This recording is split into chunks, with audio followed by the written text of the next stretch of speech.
Welcome back to My Dad Watches The Bachelor. I'm Meredith, and I'm here with my co-host, my dad. Hello, Meredith. Good to be here. Yeah, it's great to be here on our season finale for Tayshia Adams. How are you feeling? I'm feeling good that we've gotten through the season. I feel good for Tayshia that she was able to find someone and make a decision. And remember, this is just engagement. It does not necessarily mean they'll get married or live happily ever after. I think that Tayshia seems very happy with Zach, who is our winner. Unfortunately, it was not Ben, but I will now be on the train for Zach and Tayshia because she just seems very happy with him, and he seems to know that she's way out of his league, so I think he's going to treat her well. Well, as your mom said during the show last night, he won the lottery. Speaking of Zach playing up to Tayshia, I would classify this as probably the biggest upset since Billy Joel got to marry Christy Brinkley, or that guy on Saturday Night Live got to marry Scarlett Johansson. I think that it's in that sort of category. Colin Jost is a total babe. He just wrote a book called He Has a Very Punchable Face. So I think he's playing up out of his league as well. Maybe not as much as Zach, but still a pretty big upset. Yeah, well, we here at My Dad Watches The Bachelor support Zach and Tayshia. We're excited to see what happens with them. You know, we didn't get an after the final rose last night due to the pandemic, but I have read some tweets from a respectable spoiler man, and he says that they're still engaged and together, and Tayshia has been posting pictures of them on Instagram. So I think they're still happy, and I'm excited to see how long it lasts. Well, we here on the show do wish them the best, and we both hope that they make it last, and we hope that they do live happily ever after. Although we know that from history that not all of these things work out. But anyway, we had 2 shows to finish this thing out that we had to go through. So, what were your highlights from the shows? So I enjoyed Zach's fantasy suite date when he and Tayshia told each other that they loved each other. I thought, Zach wasn't my first choice, as we probably all know by now, but it was a very sweet moment when they confessed their love, and Tayshia's in the moment interviews where she was talking to producers, she just seemed so excited, and she was like, Zach loves me and I love Zach, and she was on cloud 9, and it was very cute to see. There were some very sweet moments, and I found it interesting that one of our other finalists, Ivan, he didn't say I love you. He said I'm falling in love with you, and I think she said I'm falling in love with you, which I guess that's close enough. I don't know, but apparently it wasn't as close as Zach. Well, there are lots of levels of love in Bachelor Nation. So we start with I could see myself falling in love with you. And then we move to I'm falling in love with you. And then we get to I am in love with you. What the differences are between all of them, I'm unsure on. But that is very consistent throughout all of these shows. Okay, that sounds fair. And I'm sure that the Bachelorette is expecting to hear certain things, and if the Bachelors want to stay around, they have to say certain things. So I can see some sort of progression going there. Yeah, that's fair.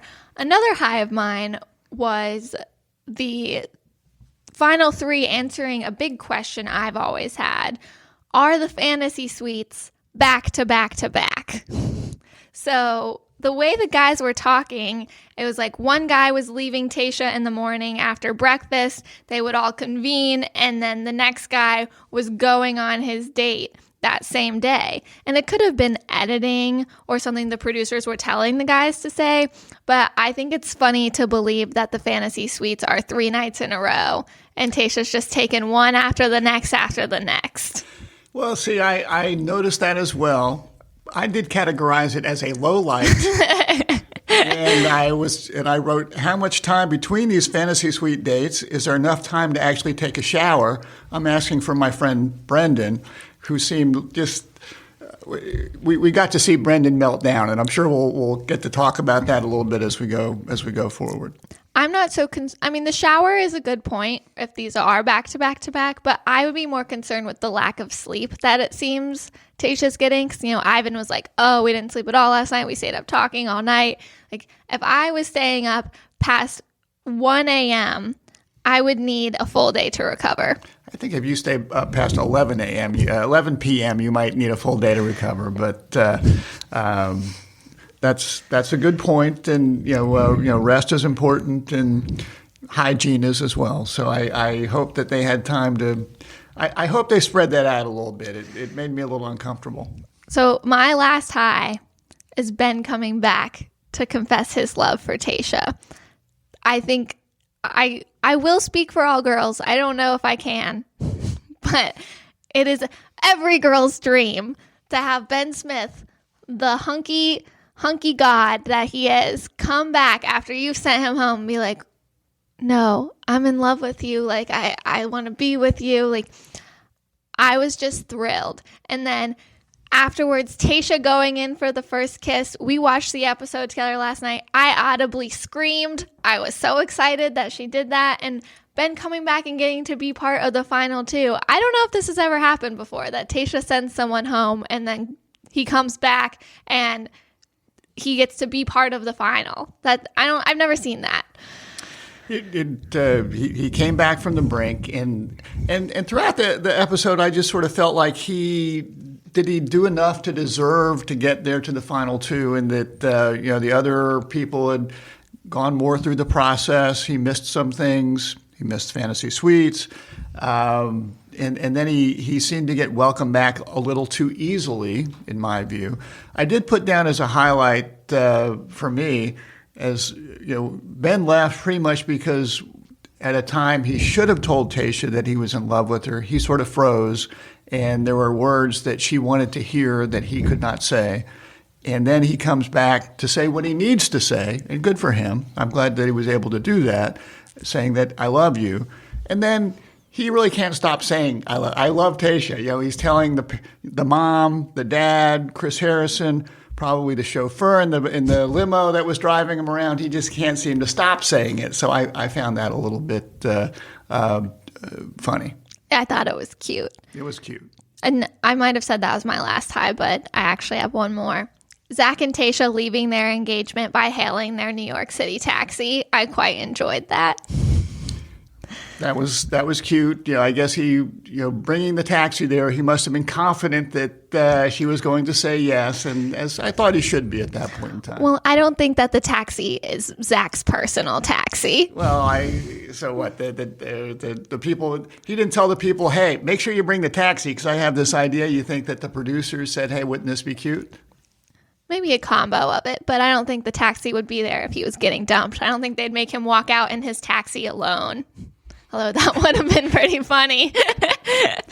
So I have a couple of highs that you missed. Oh, okay. Number one, I really enjoy Neil Lane, the jeweler. When he knocks on the door and says, hey, I'm Neil Lane, like everyone should know who it is. If somebody knocked on my door and said it was Neil Lane, I probably would not know who it is. Now, maybe they're expecting the jeweler Neil Lane. They watch the show more than I, but he just seems so daggum happy. I just really enjoyed Neil Lane. Well, did you enjoy Neil Lane more when he came to talk to Zach or when he was with Brendan? I enjoyed them both. He was just so happy. I did enjoy watching him talk to Brendan and Brendan sweating and that seemed to just make Neil Lane more enthusiastic as he was watching Brendan sweat and wonder whether this was a good thing. That just seemed to really egg Neil Lane on. So I really like Neil Lane. That's a great gig. I'm sure he was a success. He's probably a famous, successful jeweler. I am blessed to be married to a wonderful woman that does not put that much stock in jewelry, which has been really good for me. So I don't know the famous jewelers out there. So I found that to be a highlight. And I really enjoyed Big Paulie and Chris doing the announcing at the date when Ivan and Tayshia set the record for, I don't even know what we call it. The world's longest, coldest kiss. Who keeps these records? I have no idea. Guinness. Okay, and Maybe. maybe. I don't remember them saying Guinness. I've not really checked the Guinness Book of World Records recently, but I just found myself wanting to know, who is Big Paulie? Why is he qualified to be the color commentator in this particular event? Can we have more events where Big Paulie is the color commentator? Can we bring him on NFL games where he can say smart things like that? Well, see, I had Big Polly as a low because I have no freaking clue who Big Polly is, and they just casually throw him in there like anyone should know. And as a big Bachelor Nation fan, I feel like I would know who he is if he was anybody. My best guess is he's the guy that takes the luggage away when Tayshia sends people home.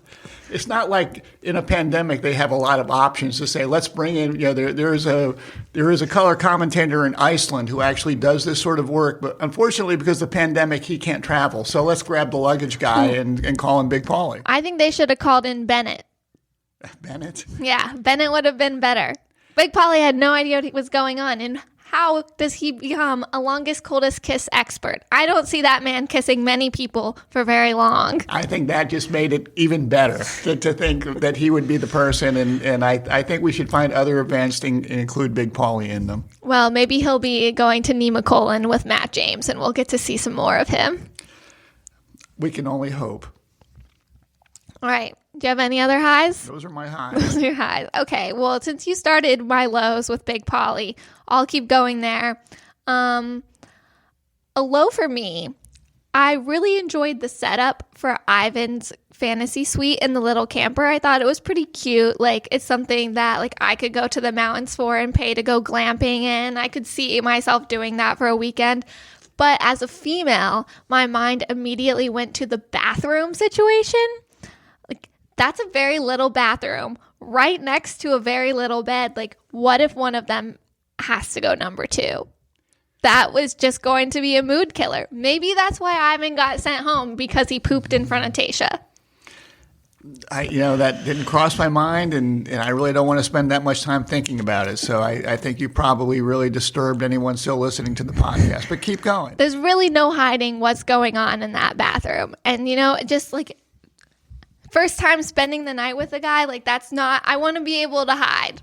Yeah, but the thing is that I'm not sure these people actually eat on this show. They just actually go out to dinner and talk and pick at their food. So they spend the entire night in that little camper, though. So Okay. You're going to the bathroom sometime at night. I'm sure there's a porta potty outside for the staff, so maybe she went out there. Okay, next low. Tayshia's taste in fruit. This is big for me. Morning after breakfast with Ivan, they're eating a bowl of fruit, and Ivan asks which ones she wants, and Tayshia says, I want the honeydew. The honeydew? I have literally never heard of anyone being like, I'm going to go out of my way to eat honeydew. That is the worst fruit of all fruits. I think that you're being pretty picky at this point in time, but if that's a low, I'm thinking there were not that many lows here. What's wrong with the honeydew? Honeydew's gross. It doesn't taste like anything. If you could have strawberry, blackberry, banana, peach, honeydew, what are you picking there? Well, who knows what else was in Not that bowl? honeydew. How do you know what else was in the bowl? Maybe it was grapefruit. I'm not a big grapefruit guy. Maybe there was some other. I bet there was worse pineapple in there. You pick pineapple over honeydew. Okay. I'm just saying, I think that's some questionable taste by Tayshia. Okay. Well, so surprised she still had guys chasing after she picked the honeydew. Maybe that's why she and Ivan didn't work out. The bathroom situation and then the honeydew, it was destined to fail. Okay. So my last low is watching poor Ben get sent home for a second time. It wasn't funny like Bennett getting sent home for a second time. This poor guy, we've seen him grow so much this season, and he's shared so much with us, and it hurts me watching him be hurt. And I was very excited that he was coming back, and then, I was excited for his last date with Tayshia, and Tayshia just comes in, she's like, I know who I want to be with, and it's not Ben. And I'm like, dang it, this is not going to go well for my guy. I feel bad for him, but I think he handled it better the second time. And perhaps because his expectations were not as high, or I don't know. He coming back the way he did, I sort of felt that he had something that he needed to say. He had something he needed to get off his chest. He succeeded in doing that. You hope for the best, but perhaps he was better prepared this time. Yeah, and I do think Tayshia's reasoning, like, he missed out on a lot of time by not having the fantasy suite. Like, I think that's fair. She had 12, maybe 12 hours of uninterrupted time, unrecorded time with Zach, and she didn't get any of that with Ben, and like Ben was kind of starting to go out of her mind for a while. Like, that's hard to recover from when time is such an important element on this show. Okay, fair enough. All right, so what are your lows? Well, a few lows I wanted to touch on. Number one was the awkward bro time before the overnight dates, where Brendan and Ivan and Zach are sitting around and sort of looking at each other saying, oh, I can't wait. And then they're sort of looking at each other saying, oh, we're all about to sleep with the same girl or have an overnight with the same girl that I'm sort of dating and you're sort of dating. And they all seem like genuinely nice guys, and they all seem to get along better than they should be considering this whole situation. You know my position on guy hugs and that sort of thing, and they're just very friendly and nice guys, and just the whole awkwardness of realizing what's going on and the dynamic, and they're all sort of talking and smiling, and then they sort of like look down and you can sort of see their brains whirring, think, oh, she's actually going to sleep with that other guy. You can see Brendan getting paler and paler as the days go by. Yeah. So I found that as a low. I found that amusing. I found that as an amusing low. So another low is that there's sort of this gap in the Ivan Tayshia story of that appears to center around religion, where they spent the night talking, and then when it's time for Tayshia to make her decision, she grabs Ivan and they go for a talk, and apparently he's going to leave because they're not together on the religion thing, which is very fair, but just as a viewer, it was just sort of, it came a little bit out of left field. Yeah, we would definitely miss that conversation. It wasn't acknowledged at all, like in their interviews afterwards.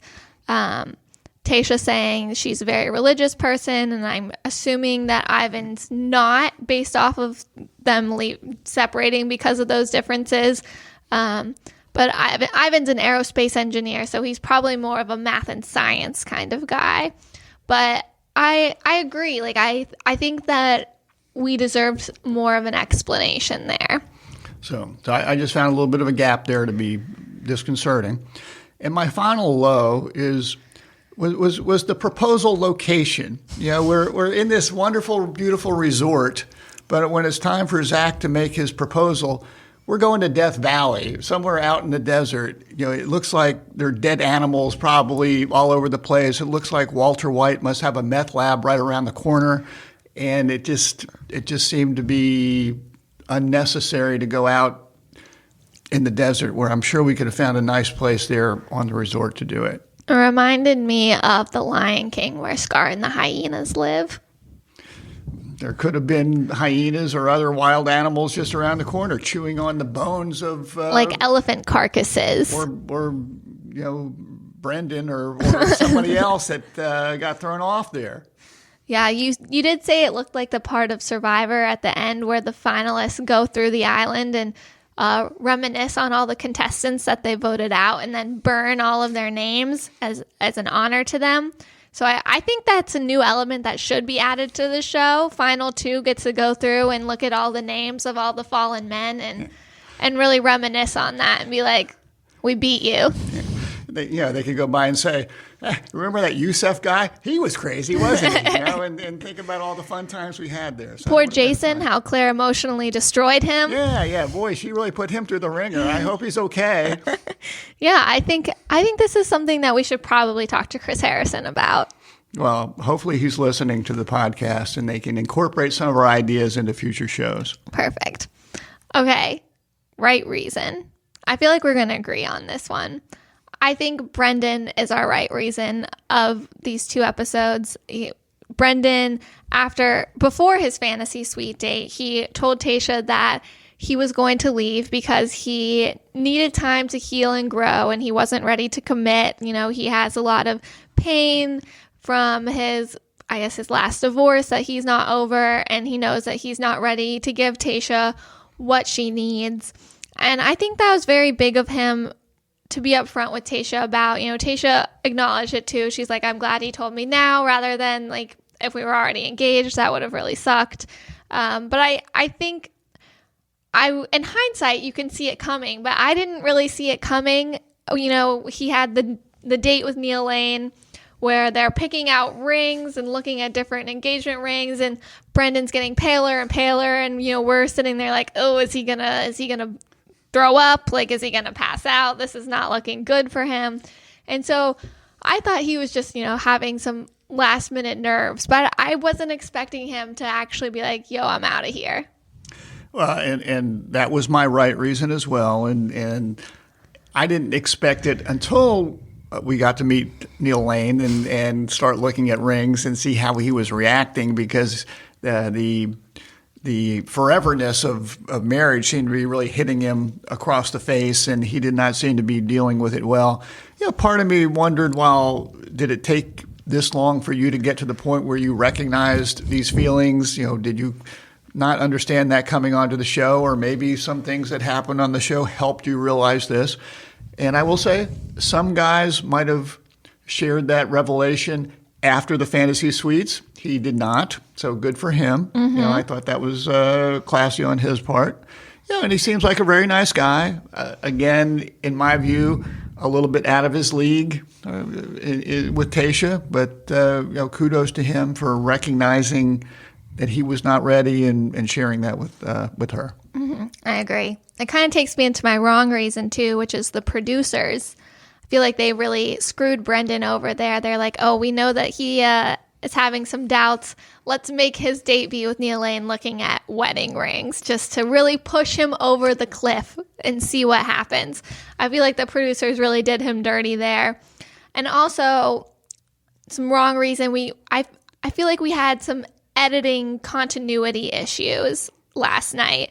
You know, we see Tayshia's dad come to her and tell her, like, you need to be careful. We don't want you making the same mistake. Like, we want you to pick someone that you're sure about. And she's wearing this nice denim dress. And then we see her cry, be upset. And then we go to Zach's final date. She's not wearing the denim dress. She's kind of in her head about, like, I don't know if I want to get married. I don't know if Zach is the right guy. Nothing about Ben. All about Zach. And then we go to what we think is going to be Ben's date. She's back wearing the denim dress, and she dumps Ben. So I think that Tayshia had this conversation with her dad, realized Ben wasn't the one, went and dumped Ben, and then had her date with Zach. So while she was having this dancing date with Zach and was all in her head, Zach was the only guy that was left. And it wasn't more of like, is it Ben? Is it Zach? It was, is it Zach or is it no one? I think that we kind of got some context. It was out of context when we were watching it. I didn't notice that until you mentioned it while we were watching it last night. Tayshia does not seem to be the sort of person that wears the same outfit more than once. Mm-hmm. So I think that you're right that they did some slicing and editing there to maintain a level of drama, but it probably didn't work out that way. The timing probably worked out the way that you suggested, in that Ben got his walking papers before the date with Zach, and she might have been a little shaken by just the whole situation, and her head wasn't totally in it. And but at that point in time, there was only one man standing. Mm-hmm. I agree. So what are your wrong reasons? Well, I have one wrong reason, and this one might surprise you a bit. I'm giving my wrong reason to Tayshia's dad. Ooh. Because when the guys met the family, that was fine. And the dad seemed to be enjoying this whole thing and being on screen a little too much for my taste, because, you know, I'm not an advocate of this is how you meet your spouse, and really would not want to be part of this circus. But what bothered me was when he came for his private visit with his daughter and was telling her that I can't let you get hurt again. And basically seemed to me to be discouraging her from getting engaged, period. And as a dad, I certainly don't want you or your brother to be hurt, but I also have to recognize that you have to make some of these decisions on your own. And I just thought he was a little bit over the top there and being a downer and discouraging her. You can't put your kids in a box and keep them safe forever. You got to let them fly a bit. Know that Tayshia's been through some difficult things, but at some point you have to trust your kids. And as I told you last night, I trust your judgment. And you might get hurt sometimes, but I just felt myself thinking, come on, Tayshia's dad, would you rather your daughter not get engaged? Because then she's just going to show up on Chlamydia Island, and that's going to be much worse. Come on, Dad. Well, okay, that wrong reason really turned into some fatherly advice, but I was a little confused by Tayshia's father's advice. I kept saying, what's he saying? Is he saying pick no one? Because he was like, yeah, Ben's a good guy, Zach's a good guy, but don't make a mistake. And I'm like, what's the mistake? Getting engaged, picking one of them over the other? It wasn't helpful in my book. So, fathers know best, but that time I thought that the dad was not very helpful. Fathers usually know best. Except when they bring out the dad law. I think you should be following dad law. But speaking of Chlamydia Island, we got 3 more candidates. Do you think that Brendan, Ivan, or Ben are strong candidates to show up on Chlamydia Island? Yes. All 3? Yes. I'm not so sure about Brendan. To me, he sort of took a few steps back. I'm not sure I'm ready for this commitment. I'm not sure he's got the Chlamydia Island bod. I think that if any of the 3 of them want to go, they will be there. I put Ben at the top of the list.